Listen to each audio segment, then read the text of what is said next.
अगर आप अपनी जिंदगी से परेशान हैं, अगर आपको लगता है कि आप पीछे रह गए हैं और अगर आप खुद को छोटा समझने लगे हैं, तो यह कहानी अंत तक जरूर सुनिए।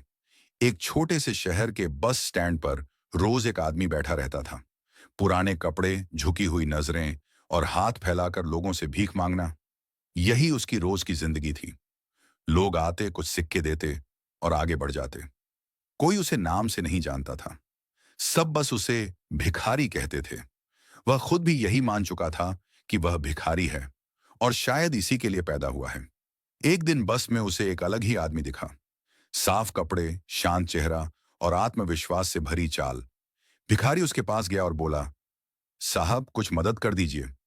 वे आदमी मुस्कुराया और बोला, तुम हमेशा मांगते हो, लेकिन क्या कभी किसी को कुछ देते भी हो? भिखारी चौंक गया। बोला, मैं तो खुद साहब। खा मैं क्या दूं? वह आदमी बोला, जो इंसान देना नहीं सीखता, वह कभी पाने का हकदार भी नहीं बनता। इतना कहकर वह आदमी बस से उतर गया। वह शब्द सीधे भिखारी के दिल में उतर गए। वह सोचने लगा, शायद मेरी हालत इसलिए नहीं बदल रही क्योंकि मैं रहा। सिर्फ कभी कुछ लौटाया ही नहीं। लेकिन सवाल वही था, मेरे पास देने को है ही क्या? कई दिन बीत गए।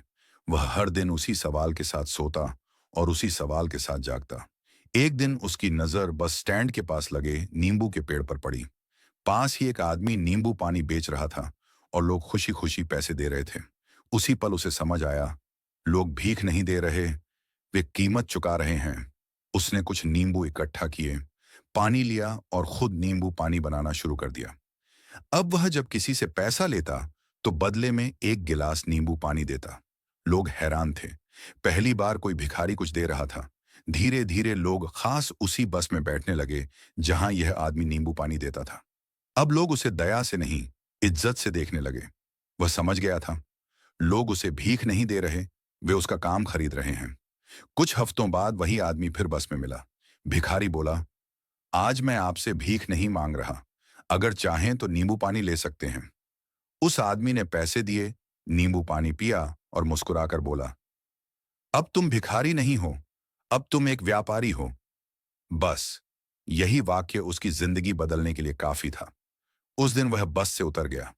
आसमान की तरफ देखकर बोला, मैं भिखारी नहीं हूं, मैं देने वाला इंसान हूं। लोगों ने सोचा, लगता है पागल हो गया है।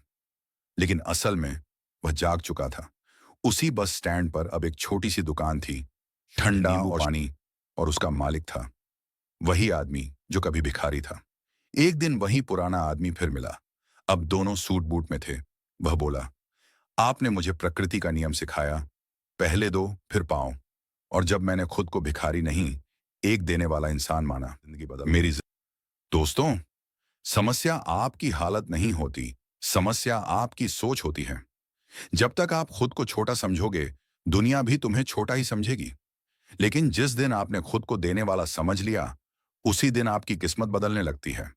अगर यह कहानी आपके दिल को छू गई हो, अगर आपको इससे कुछ सीख मिली हो, अगर आपको इससे कुछ सीख मिली हो, तो वीडियो को लाइक जरूर करें और ऐसी ही मोटिवेशनल कहानियों के लिए चैनल को सब्सक्राइब करना ना भूलें, क्योंकि यह चैनल आपकी सोच बदलने के लिए बना है और सोच बदलेगी तो जिंदगी भी बदलेगी।